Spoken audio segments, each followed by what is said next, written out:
Hello and welcome to my channel. I'm Joy Fahey.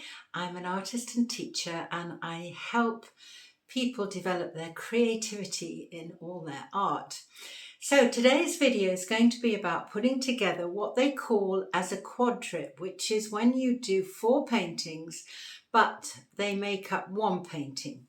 So it's a very interesting process and it's the first time I've done it this way, and it's been really kind of exciting to see how it's unfolded. So without further ado, let's get started and I'll show you what I did. So I've got my 4 canvases, which are 30 by 30 each, and I'm using some play cards of paintings that I've done and cut up, and I liked parts of them, turn them into little cards, just for some ideas of my design and what I'm going to do.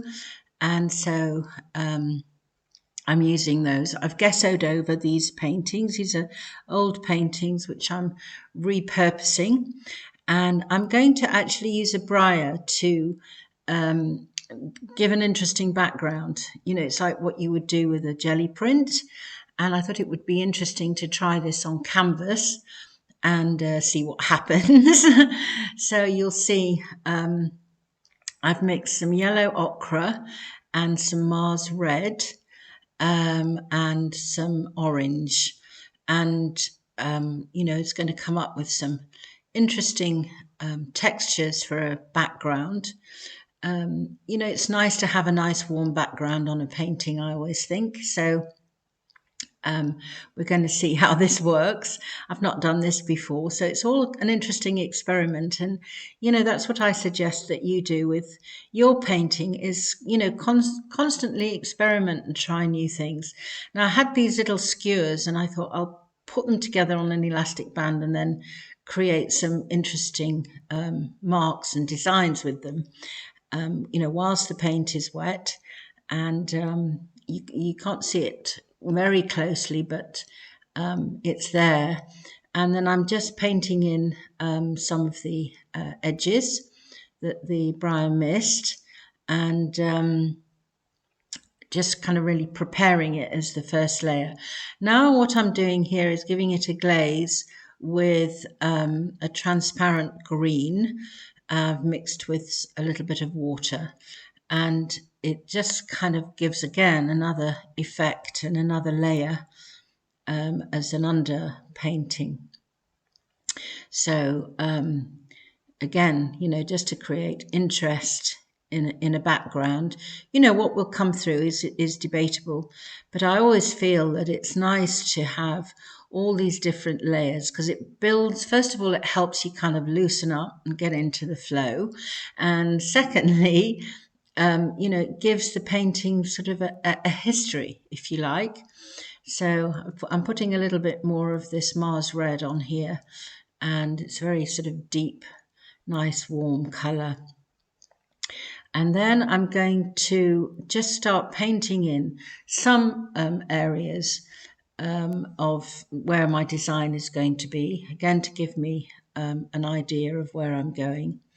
And it's interesting to see how it all comes together. And, you know, if you wait till the end of this video, I'm going to show you how this this kind of quadrip works. And, you know, it's essentially just, you know, putting 4 paintings together cohesively to make one. But you can do so many different things with it, as you'll see in the end, how differently it can be displayed. So here I'm using my silicone brush, and I love using this. It softens the edges, and you can do all kinds of interesting effects with a silicone brush. And I'm again, you know, putting it together so it's as if it's one painting, but obviously it's not, because I've got the 4 canvases. They do keep slipping around a little bit. Next time I know I'll have to anchor them down a bit better. But anyway, I'm filling in some of the colour, and I'm going to carry on doing this for a little while. You know, it does take time, and you know, it's over hours, so this obviously is all speeded up. which you can see. So, it'll start to make progress and come together, hopefully. But it's such an interesting way of working because it focuses you in a different way than if you were just doing one painting. And you can change around the composition. I'm putting some lighter colours in now, and I'm going to continue doing that. As you'll see here, I've filled in my basic design, and I'm going to go from here. I actually had a bit of a problem with my camera because I thought I'd been filming it and I hadn't, but never mind, I hope you won't mind, but you've got the gist.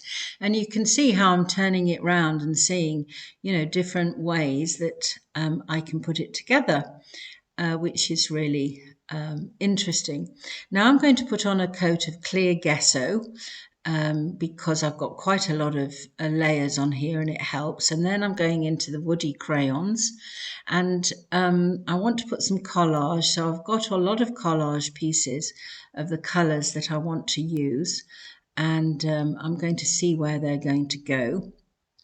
And I love doing the mixed media with the collage and seeing what's happening. But here I'm using the woody crayon to create, again, some interest. This is red, so it's kind of picking up what's underneath on the underneath layers. And you can do so many interesting things, I feel, with the woody crayons.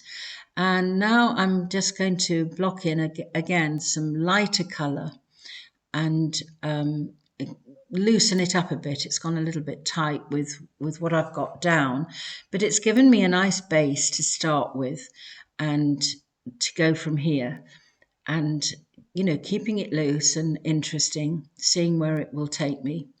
Now, if you're really interested in doing, experimenting more with abstract painting, I have many courses, and have a free mini course, which I'll leave the link in below, that you can go and do. It's 4 really great lessons to help you really get confident with, starting your painting and different materials that you can use. And excitingly, this year I've got 2 retreats going on, creative art, if that would inspire you for a fantastic art vacation. So I'll leave the details of that again below in the description, and you can go and check it out. It's in the most beautiful place here in Spain, in Andalusia near Malaga. So all the details are below. You can go and check that out. So you can see now making some progress. I've mixed here some really dark to make it black, really, with a lot of blue and the Mars red and some ochre, and added some black with it so it's not too flat. And the design is slowly coming together. I'm wanting to bring back into that orange, which you'll see. And you've still got to feel, even though it's not picking up on the camera, some of that nice warm colour underneath. And, I'm thinking now of composition, where the eye will go around the painting. And no matter where you put them, and you can see here how this has worked. And I've put the collage in. I had some nice little pieces I can show you here. And the collage is looking really nice. So it's really sort of come on. And, I can swap it around and do all kinds of interesting things, because it's a little bit like a series, really, putting a series of paintings together. And each one of them can stand alone as a painting, again, which is really interesting. So they're all kind of working, together as a unit of the 4, but they can also be, standalone paintings, which is interesting. The one that doesn't work at the moment for me is this one. So I'm going to do quite a lot more to this. And as you'll see, as I progress, I change it around quite a bit. And, I think one of the interesting things to do is to, do sections and then leave it for a while, come back to it and see how you feel. And, these paintings, it was probably over about 3 days. you know, different sections, and I was looking at it, thinking about it, seeing how it would work, till eventually it came together. You know, you don't, when you're on top of it all the time, you don't see everything. So it's good to come back. Now, I've gone back to the woody crayons here, and one of the great things that you can do with these water-soluble crayons is you can smudge them either with a bit of water, or what I've been using, which works really well, is a baby wipe. Baby wipes you can get so many interesting effects with. You know, you can do so many things with them. So I've kind of smudged that line in so it's not so harsh, which is, you know, very effective, and you can get different effects with it. And it looks blended, you know, it doesn't just stand out as a line, it's part of the painting, which, you know, you can achieve with doing things like this with the woody crayons. And it really helps sort of enhance and adds interest. And also it helps your eye go round the painting. You know, you can put your lines in where you want your eye to follow, focal points, and it can be really very effective. Again, here's another one, and I'm just, you can see here as a close-up, just smudging it out so it's very blended. And then I'm looking to see where I can enhance, so I'm putting some extra light in here under that circle, to give it a lift. And you know, in a painting you want your focal areas, where everything's going on, and then you want softer areas, which this painting is really coming together with that. You know, there's lots of space in it, but then there's, you know, interest, and helps you take your eye around. And again, I'm doing this with the pencil, with the woody, to, you know, help you stay within the painting. So I'm changing this up again, and actually I change it again later. You know, it takes time just to see what a painting needs in each kind of section. So you don't need to rush it. This was still not working for me, as you'll see. Now I'm using a white woody crayon here to make a few more highlights, and you know, again, helping with the composition and the design.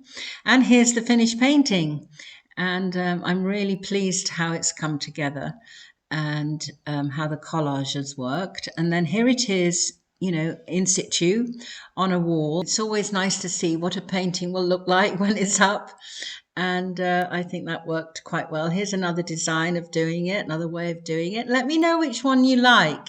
Here's another one coming up too. And if you enjoyed this video, give me the thumbs up, and I look forward to seeing you again soon. Take care. Bye for now.